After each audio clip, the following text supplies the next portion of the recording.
Hey everyone, how's it going? And welcome back to Diary of an Olympic Triathlete. We're now in week 12 of this video series, and things are going well. First thing you guys will probably notice is I'm not wearing the hand brace anymore. I had an appointment with my doctor on Tuesday, and there are some exciting updates that have come from that. By the way, I'd like to apologize that I didn't get a video out on Tuesday. I'm recording this on Thursday, and that's hopefully I can upload it right after. So I'm sorry I'm late, but the last few days have been a bit hectic, and so that's why I've had this delay in uploading the video. But anyway, so Tuesday was an appointment with my doctor who's been doing the follow up after my surgery. And yeah, they were telling me that everything is going along as it's supposed to, based on observing my hand. Obviously, it's still pretty stiff, but they can, like they've said at this point, my finger's starting to get a bit stronger.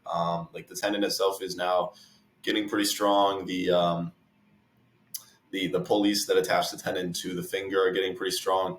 But there's still stiffness in the joint. So I still have it stuck in this hook-like position at the moment where we're working on, being able to bend it and flex it. I can kind of do this, but I don't want to show it too much because it might gross some people out. But there's still a lot of scar tissue, so we're still, working on it. But they also recommend that I start rehab with the finger, that I start like going to a specific physical therapy doctor to work on it. So that's what we're going to be doing.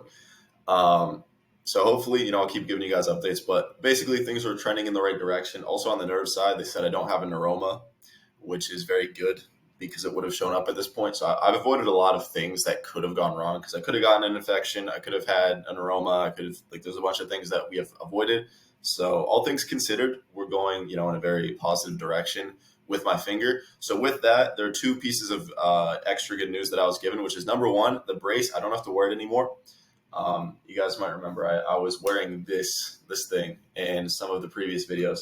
Now I don't need to wear it. I'm still wearing it when I go on runs because there still is the fall risk. And they said there still is a risk that if I fall and just like abruptly straighten or bend or do something with the finger, it could still cause damage because, well, things are getting stronger. They're obviously not at full strength. It's been 7 weeks since the surgery.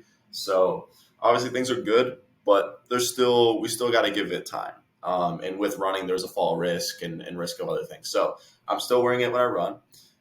The other piece of news is, sorry, I didn't want to burp as I was giving the news. This is like, I want to have like a dramatic build up to it. There's not going to be any dramatic build up. Basically, I can swim now. That is the good news. I probably put that in the title. So there you gotta go. It's a bit of a spoiler, but yeah, I can swim now. I've been given the green light by the doctor to swim. I just asked him at the appointment, and I frankly expected more. What I was asking about was a timeline. Was I was going to be like, okay, what would a realistic timeline be like? I did not expect him to be like, yeah, you can swim now. But that's pretty much how it was. It was like I asked him, he's like, yeah, you can swim. He's like the doctor that I have is he's very just like blunt to the point, which honestly I like. I like that his style of communication. But he almost said it very just like he said it very flatly, and for me in my brain I was going like what the frick, like I can, okay. Because what I've been reading online was that it was going to take up to 10 to 12 weeks post surgery. That would be kind of like the general period, and it could be even longer for me to restart swimming. So I was looking at, like, I wanted to be able to swim by July 4th. That's when I wanted to be able to put those first few strokes in. And instead, the doctor said, all right, you can start swimming now. So I'm gonna go to the pool this weekend, and I'm gonna have a little test out session there. I'm just gonna try to do 500 yards, and if that goes well, if I'm not having pain, if I'm not having discomfort, then I'm gonna try to incorporate it into my routine of once to twice a week. Have it, as cross training. So far for cross training, I've always been doing the stationary bike, which has been okay. But the problem is that the stationary bike, it has a few inconveniences to it. You have to train on it longer than you would for an easy run. So like it has the benefit of it's less impact, but then it's also much longer of a session because like an easy run, I could train for 25 minutes and I'll get the same aerobic benefit as I do from an hour long bike. There's also the part that it's not terribly interesting. because it's like you're just sitting there pedaling and looking at like a wall. So usually I've been going with my dad, which has helped a lot. But like there have been a few times when I haven't been able to, and there you just have to like entertain yourself. So that's not always the best. And then also the benefit of the bike has been going down because as my aerobic system has been getting stronger, I've been recovering a lot of the fitness that I had lost when I was injured. Um, now that I'm getting that back, which I've especially noticed, like I noticed a very notable difference after last week with the races, which I'll get to talking about the races. Don't worry about that.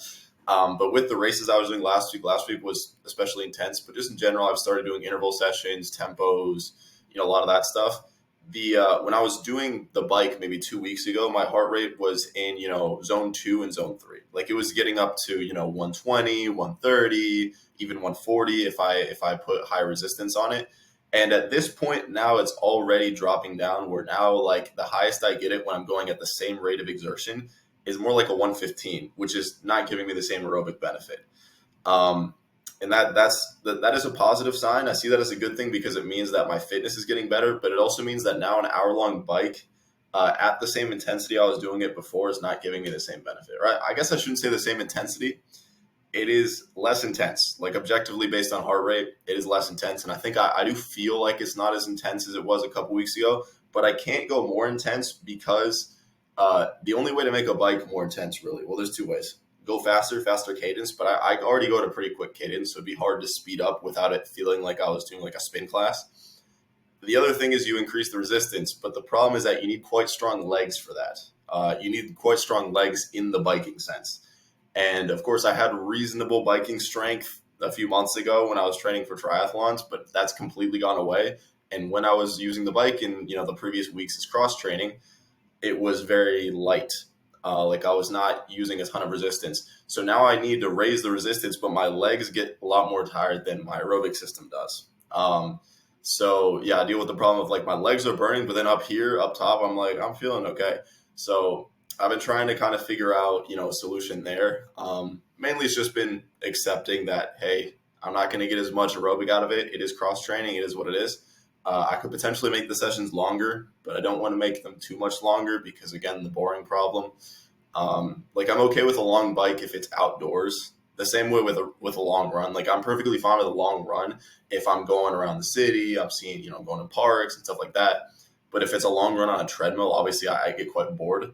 And the same with a bike. And the problem is I can't physically go on a bike still because in theory, the doctor's not said that I can't, but I just think it would not be a good idea. It would be unwise because, as I've said, I'm still wearing this brace when I go for a run because of the fall risk.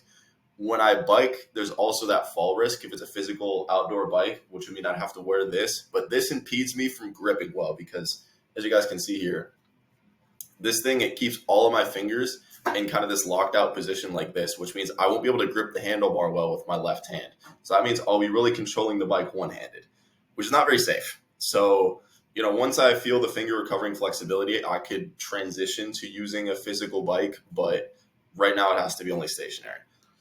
So basically what I'm trying to say here is I was doing the bike as cross training, but it wasn't the ideal because I've started seeing less of a benefit. It's not as interesting. I preferred swimming far more when I was doing tri training. So that's what I want to go back to. My plan. And the thing is also, it's like swimming is like a full break for your legs because biking, you're still primarily using your legs versus a swim is you're using your arms, using your shoulders, your back. Your legs are a little bit, but they're really just there for like extra propulsion, which means first off, I'm going to see these things starting to get more muscular again because the musculature here has been waning a little bit. The swimming is going to bring some of that back. But then also I get to rest the legs. I get the benefit of I'm going to get that blood flow, which is going to help a lot with recovery, but I'm not going to be putting any pressure on my legs, which I think is going to be a really positive thing. So yeah, I'm thinking, have the swimming once to twice a week is just going to be really good recovery for me. Like I've had times in the past where I maybe hit my leg or something, and then I did a swim session, and I actually noticed like the pain went away instantly because yeah, swimming is just like it's a good exercise. It's a good full body workout and it gets the blood flow moving, but it doesn't put any impact on the body. So, anyway, we're going to see what happens, but that also does open a lot of doors for potential triathlons this summer, because this is even earlier than I thought I could restart swim training.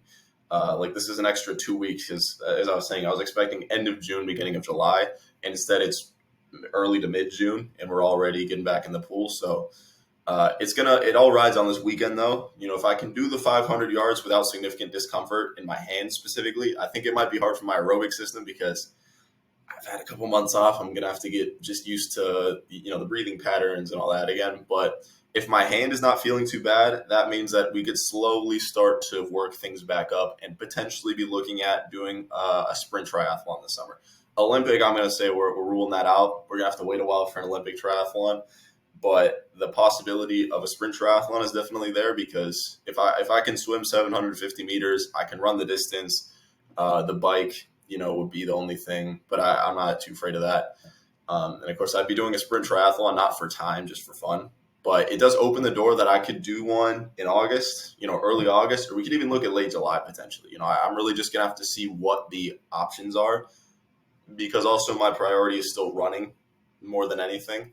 So we will see what happens. But yeah, so the swimming has been positive. We're gonna see what happens with the swim. Obviously, if it doesn't go to plan, then I'll go back to biking.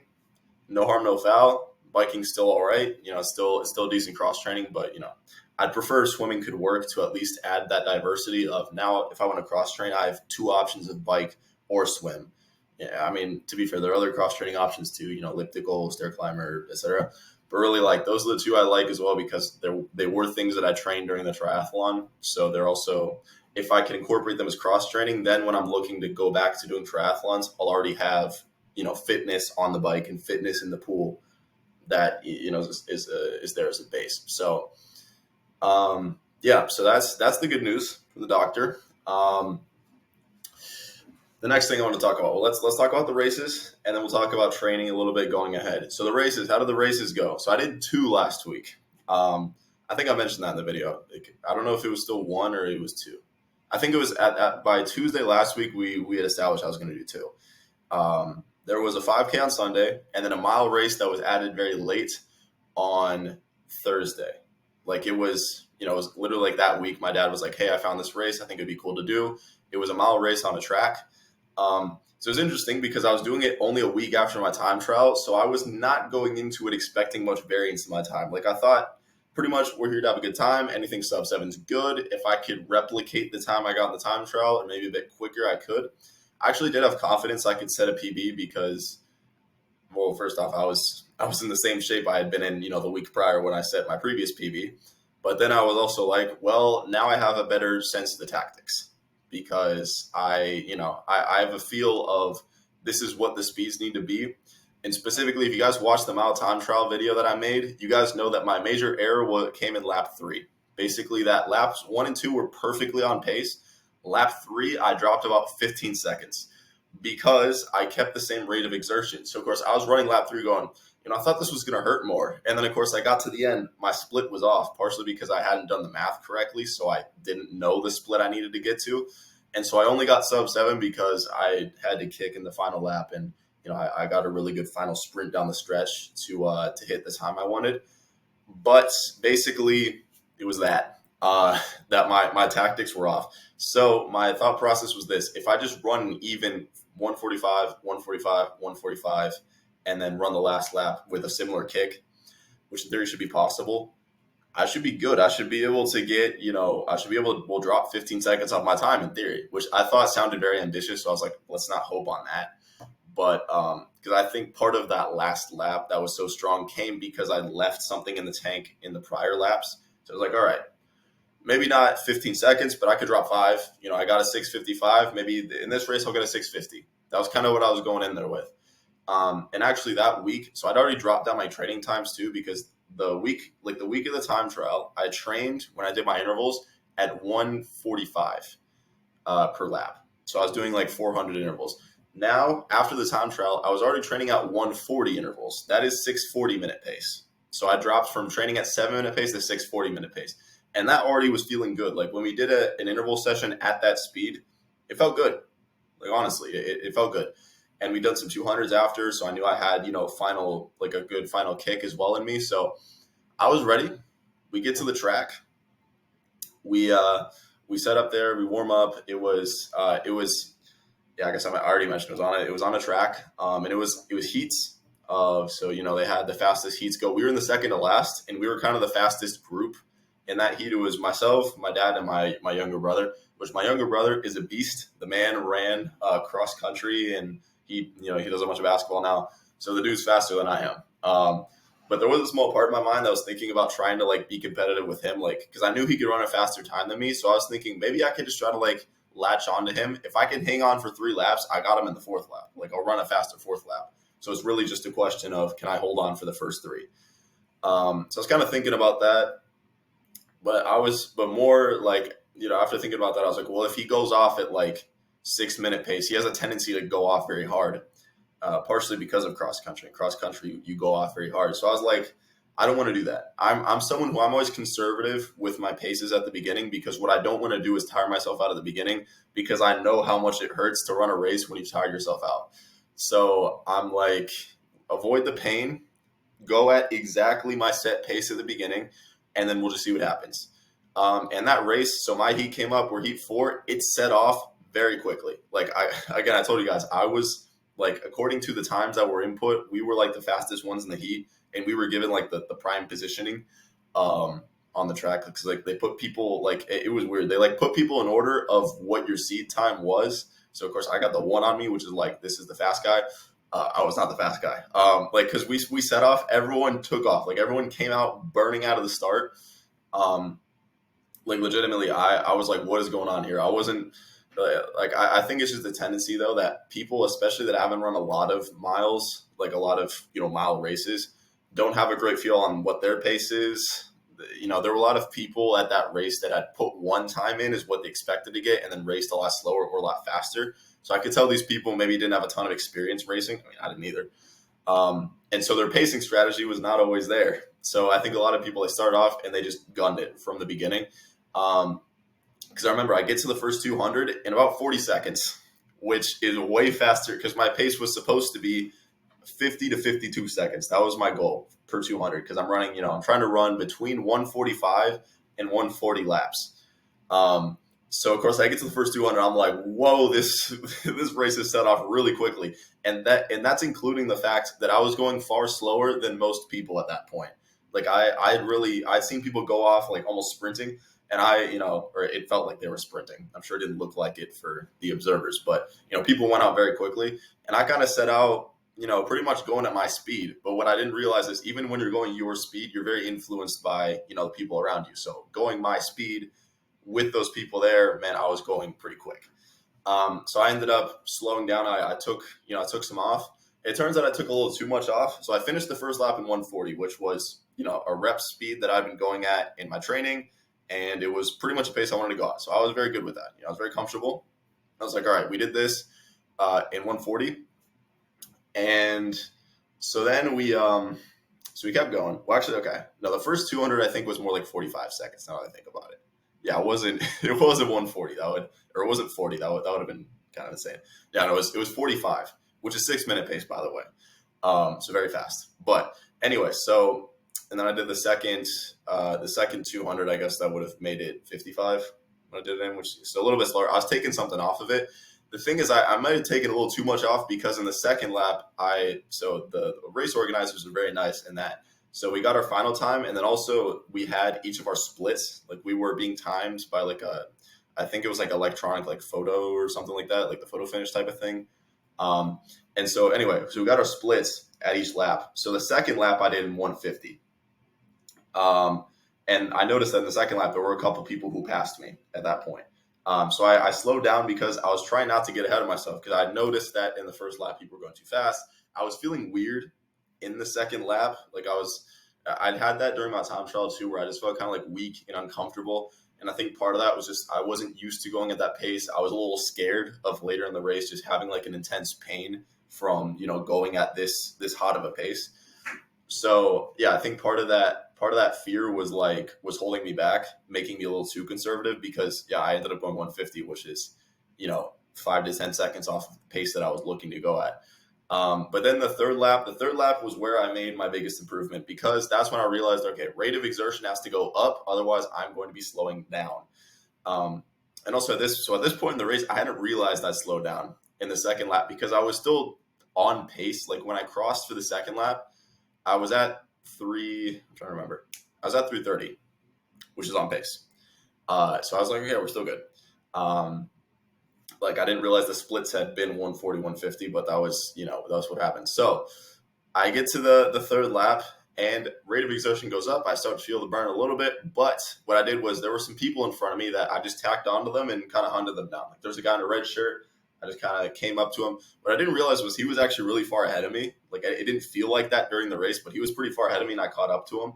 And I passed him on the back stretch of the third lap. And there's a guy in a black shirt. I passed him too.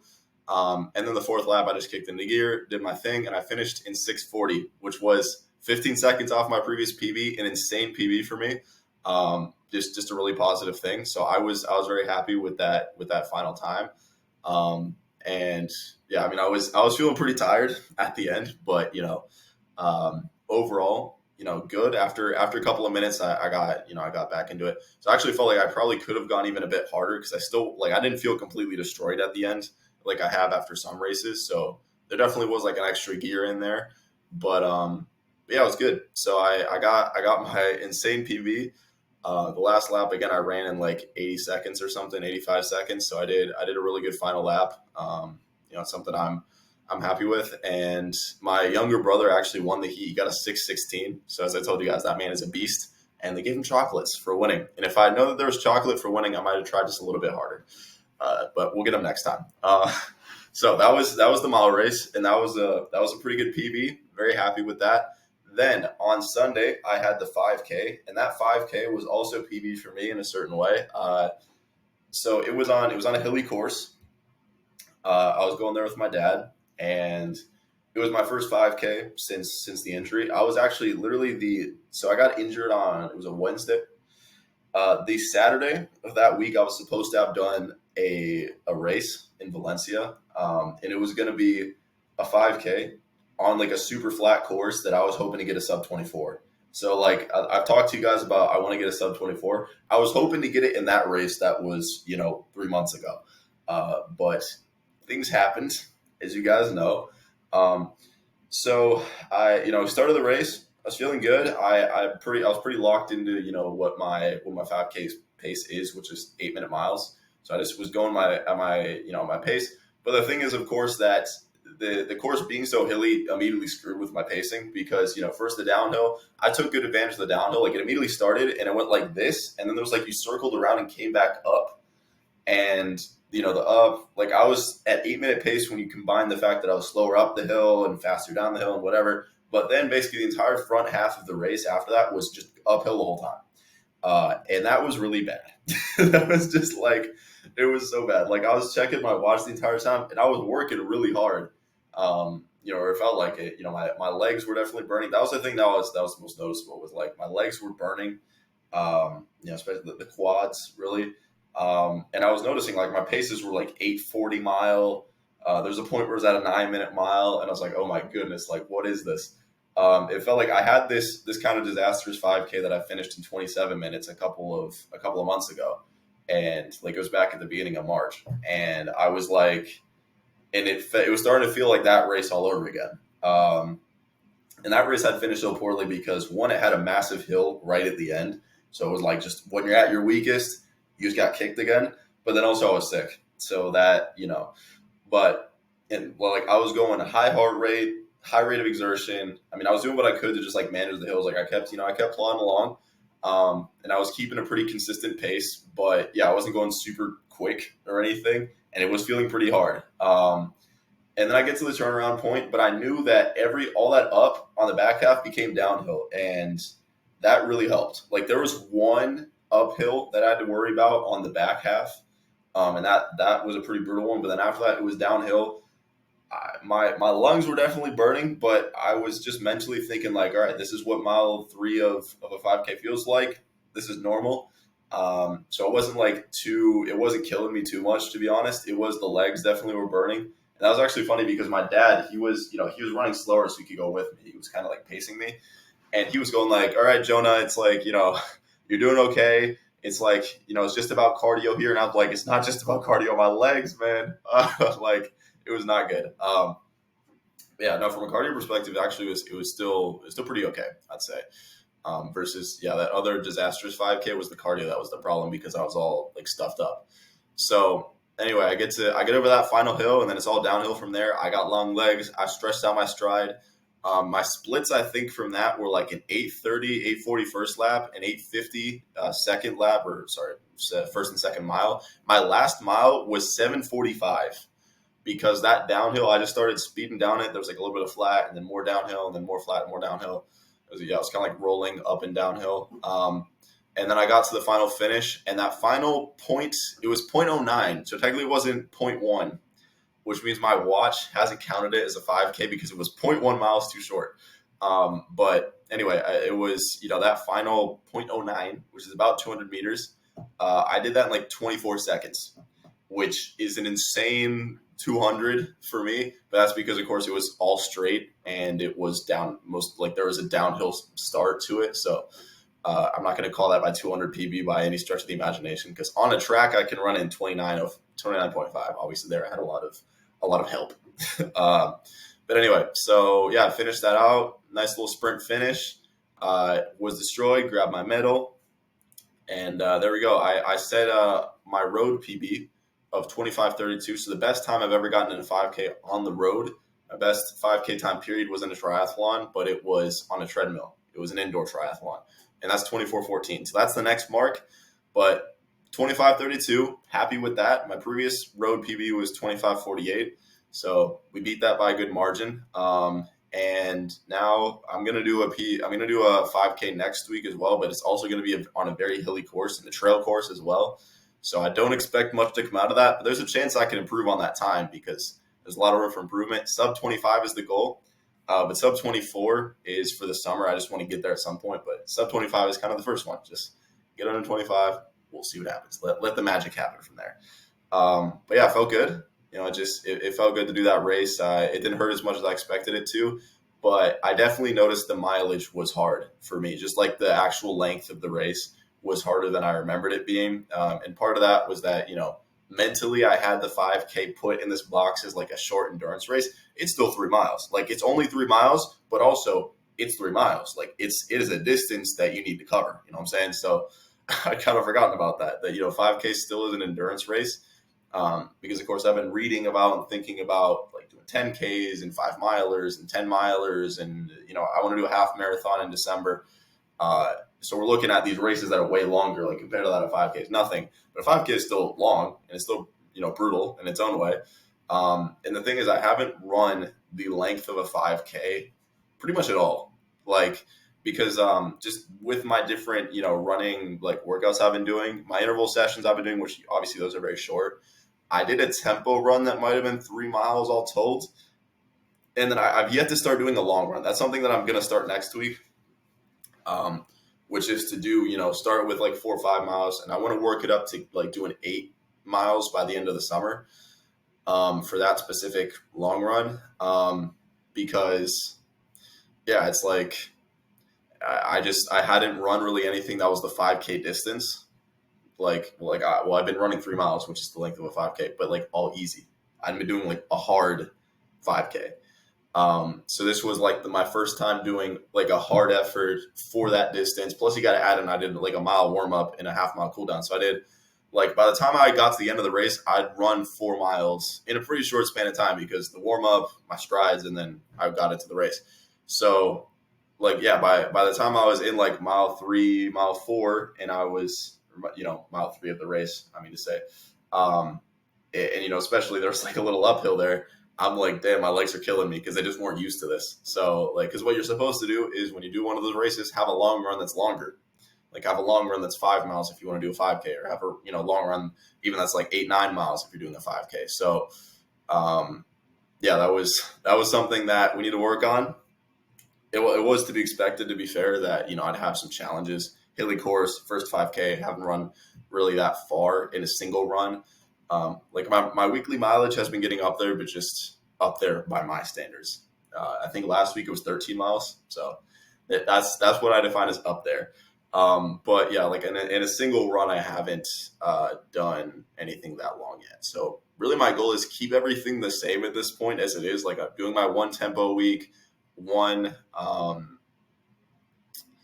one tempo, one interval session, one easy run or cross training session, and then one long run.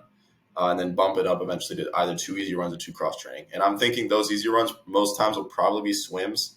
So I'll really be running 3 times a week, like my long run, my tempo, and my interval, and then everything else will be swims or bikes or whatever, what have you.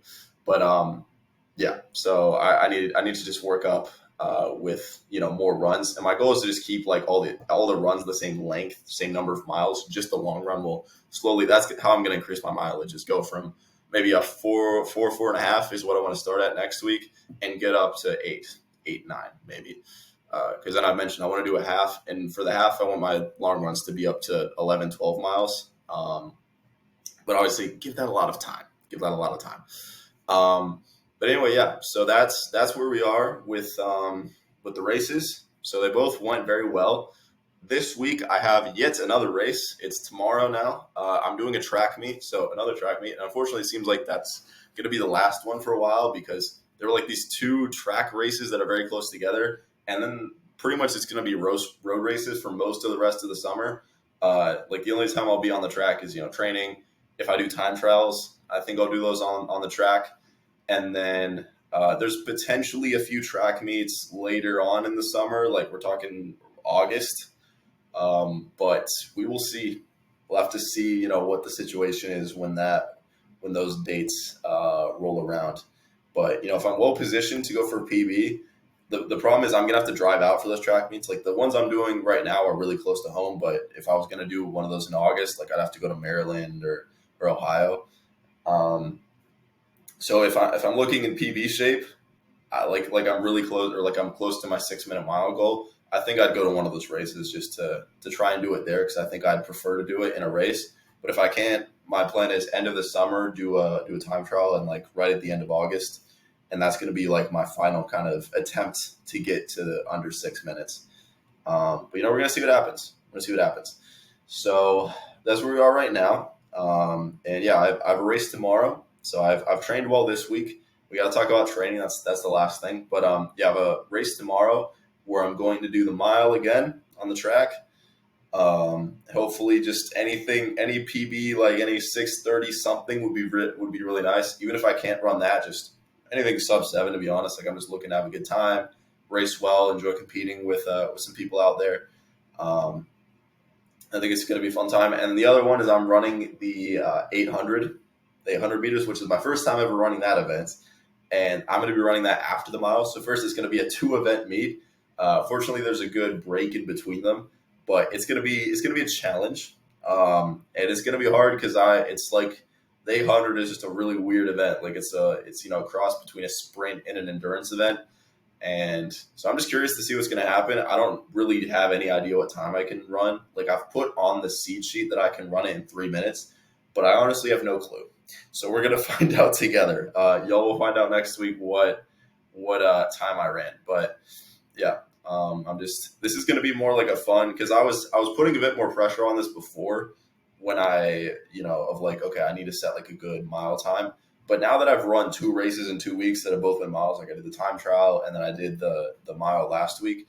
At this point, I've done 2 miles 2 weeks in a row. So now it's like, obviously any progress is good, but I'm ready to kind of just head back to the workshop and have no races. Like the races are like good benchmarks. But I'm like, I already have 2 benchmarks.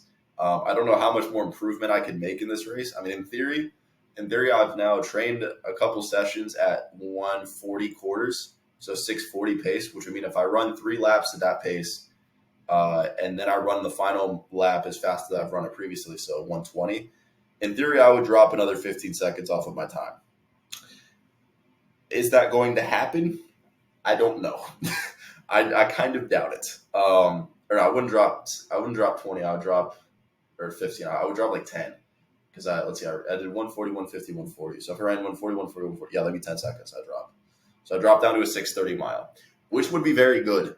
I think probably too good to be true because dropping 25 seconds off of your mile in 2 weeks sounds ridiculous. But I did just drop 15 in 1 week, so that's also ridiculous. Um, but we shall see. I mean, I think I might try for that. Like I'm gonna try the first laps going 140 and just kind of see what I can do. I feel like I'm capable. Um, and if I can set 6:30 as like my baseline, that would be really good. But if not, have a good time. I've already had 2 races. I've set times that were beyond my expectations. Like 6:40 at that mile last week was way beyond what I expected to get. So anything is good really. And then the 800, anything sub 3 would be good for me, to be honest. I kind of hope, because also my dad and brother are going to run those with me. I kind of hope I beat them.